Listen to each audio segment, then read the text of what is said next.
Hi everyone, welcome back to Homeschool Help for Parents. My name is Mrs. Andersen, and today we're going to have what I like to call a little parent pep talk. And the focus of today's pep talk is cultivating good habits in your kids to help make your day go smoother. Instead of you trying to cultivate new habits for yourself of how to better serve the kids, clean up after the kids faster. We're going to talk today about taking the burden off of you of the mess and the chaos and the constant snacks and hunger and cooking and meals that is now your new life as a homeschool mom or as an e-learning mom. It's all the same thing, just different shades of it. So I hope it's going to be helpful for you today. Let's dig in. Okay, good habit number one that we're going to try and cultivate in our kids is to have them make their bed every single morning. And when they come down the stairs, if they haven't made their bed yet, I send them directly back up every single day. Yes, even Saturdays and Sundays. And now making their bed might not be a giant make or break issue for the rest of their lives as an adult, but what we're trying to instill in them is a habit of cleaning up behind them, cleaning up something, making something nice and neat after them, and the habitual action of doing it every single day to have something neat and tidy. And the ultimate goal that we're trying to create, like the end goal of sending them off to college, the 18-year-old that's on their own, is the habit of responsibility, of doing something every day that you don't really want to do, to be organized, neat, tidy, and responsible. Now, just a few tips for making the bed making process easy. Keep their beds really simple and easy, like not a lot of fluffy, exciting pillows on top, not multiple layers of blankets. I try to keep it just a sheet and a top blanket, and then I switch that top blanket with the seasons to be hotter or colder, to keep it super simple. And I'm not a stickler on every single little wrinkle. I'm really not. I'm like, as long as it's up and over and somewhat put together, that passes in my book for them checking off the good habit of making their beds. Okay, cultivating habit number 2, brushing their teeth every single day. I know this is a battle that we are all waging together. Same thing, if they're coming down the stairs, I ask them immediately, have you made your bed? Have you brushed your teeth? If not, they go right back upstairs. This is something that obviously we want them to have clean, happy smiles, and we want them to have healthy, cavity-free teeth. And I remember as a kid it not being an enjoyable experience, but it's a habit, it's a must. You need to be on it and ask them every single day.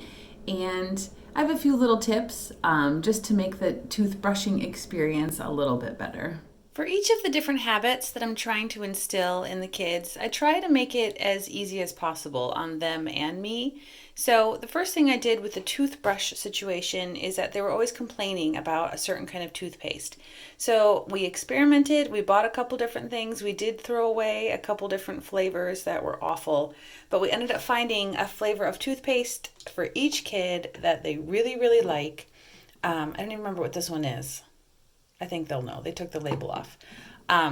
So we got toothpaste that they each love. We got really fun toothbrushes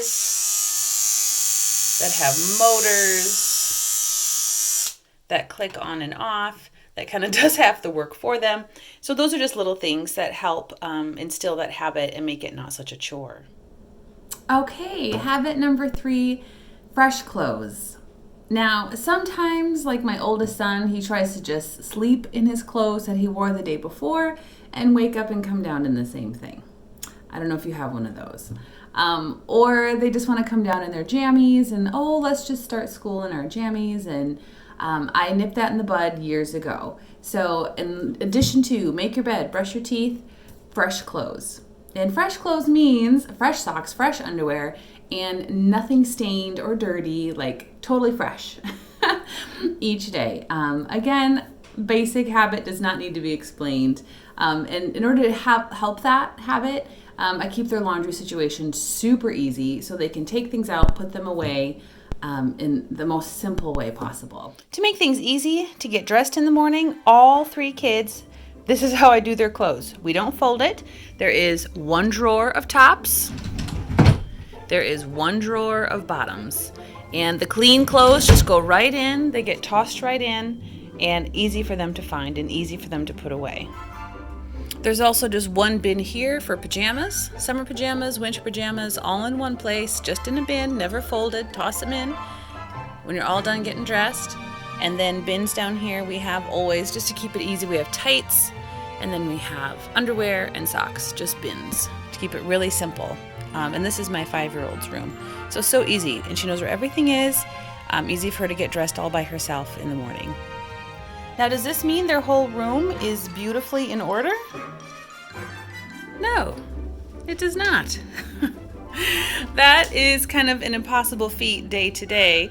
That corner's a little bit organized. Not really. But this is what we're going for. Look, we got the bed made, we got dressed, we almost put away our pajamas. Not quite. But the goal is to start instilling some habits, and some habits that we can do every single day without fail, to just start that train of getting them on the tracks of good habits for the rest of their lives. And at this age, we're just starting small. She's 5, and so if we were to clean the room every single day, we would never get school started. So our goal is fresh clothing, clean teeth, bed made, and then of course, breakfast and starting their stack. Okay, our 4th good habit. Our 4th good habit is eat breakfast. Now, you and I, parents, are trying to have our own breakfast. We're trying to get a coffee in. We're trying to talk to our spouses, or we're trying to get ready for work. We're trying to log into a Zoom meeting. We have a lot going on in the morning too. So this habit of them making and eating their own breakfast and not being told to do it a million times, it's crucial. So every single morning, make your bed, brush your teeth, fresh clothes, and did you eat breakfast? Now, in order to help them with that, I keep their breakfast really simple, and even my 5-year-old, with the help of the 8 and 11-year-old, makes her own breakfast every single day. So here are their options. Fruit, any kind of grapes, bananas, apples, oranges. I always have a big bucket of Greek yogurt that I sweeten with stevia, so I feel good about them having a really sweet protein. Just a big bucket of plain, non-fat Greek yogurt, and I dump in stevia and a little bit of vanilla, and I womp it all up, and they love it. It's really good. So that's their protein. So either the yogurt with granola, or the yogurt with fruit, or they can do toast and bread with some kind of protein. So they can either have toast with peanut butter or toast with turkey on it. So those are their options. Keep it super simple. They love it. They have options, and they can completely make breakfast and sometimes put it away, rarely put it away. That's a new habit we're going to tackle on another day, but right now I just need to get them fed so I can do what I need to do, and they can keep their morning going. So we don't just have jammies on the couch laying around saying, "Mom, I'm hungry," with dirty teeth, and their bed's a disaster, and they're in their jammies. And they need to get on Zoom in 10 minutes, right? So the habits aren't going to come overnight, but if you're on them every single day, eventually they're going to know that, okay, Mom and Dad, they're not giving in on this, so I better just get with the program. If I have extra time in the week, I will make up a big batch of protein pancakes, which they love to just grab dry and eat in the morning as well. And I'll put the recipe for that down below. It's really simple. It's like egg whites and cottage cheese and ground up oatmeal, basically. And then I throw in some stevia and vanilla, salt, and baking powder. And you just blend that all up in the blender and make a big batch of pancakes with that. And it is so healthy, no sugar, no white flour. And again, I feel really good that they're getting a good protein source in the morning, and it's easy breakfast. I just stick it in a Tupperware in the fridge. But that's if I'm having a good week with extra time. If not, we just stick to the toast and fruit and yogurt. Okay, our last habit that we're going to work on cultivating today and talk about today is having the kids start their schoolwork as soon as they're done with breakfast, without you. Now, of course, you need to help them with lots of different things throughout the day, but the morning routine you want to put onto them. You want brush your teeth, make your bed, get dressed, eat breakfast, and start your schoolwork. Now, for me, obviously every parent has a different curriculum that they're working on, different age levels, different teachers assigning different things, but I'm sure you all have a stack of something that they can do without you sitting right there with them. So for Stella, this is her stack. I just call it the stack. So in the morning, she knows she sits down and does one page in her Handwriting Without Tears, and then she does one page in her kindergarten workbook. This is the things that she can do without me, and then she can draw a picture. Like over here, I always have a basket of crayons right here ready to go, and then I always have a big stack of paper just sitting on the table so they can draw a picture, doing something creative instead of fighting or dumping out all the Legos when you're trying to get school going. And then obviously Stella needs me for other subjects, but this stuff she can do on her own. Stella's the 5-year-old. Luke Stack is a little more intimidating. Luke Stack, he's 11, he's in 6th grade in middle school, so he starts every day with 90 or 100 math problem sheet, and then he has to do one page in his homophone book. He has to do one page in his reading comprehension book. He has to do one page in his English grammar book, Dailygrams, and then he has to do one lesson in his cursive handwriting book.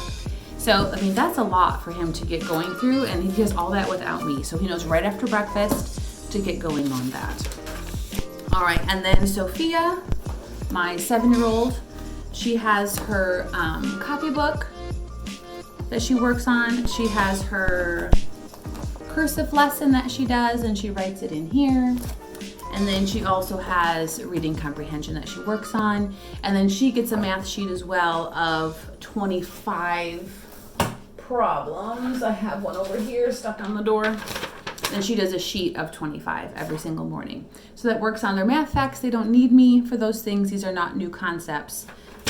We'll go through the instructions in the book at the beginning of the year of what's required of them, but find yourself a stack of things that they can do on their own that helps move the school day forward while you are trying to get your work day going. You're trying to get a load of laundry in. You're trying to do your morning call. You're trying to, number one, get this going. Get the kids on a track in the morning. You won't regret it. It's still hard. I still have to remind them literally every single day, but now they expect it. And the big difference is that they don't lay on the ground and cry and yell and fight now. They just know, oh, mom's going to expect this and she's never going to give in. So they say, oh, okay. And they turn right back around and go upstairs and they do it. So essentially we're just trying to eliminate the arguing and the disputing and the complaining. I hope this was a little bit helpful. It's been helpful for us, just to make your homeschool journey, your e-learning journey, a little bit sweeter. All right, guys, have a great week. I'll see you next time.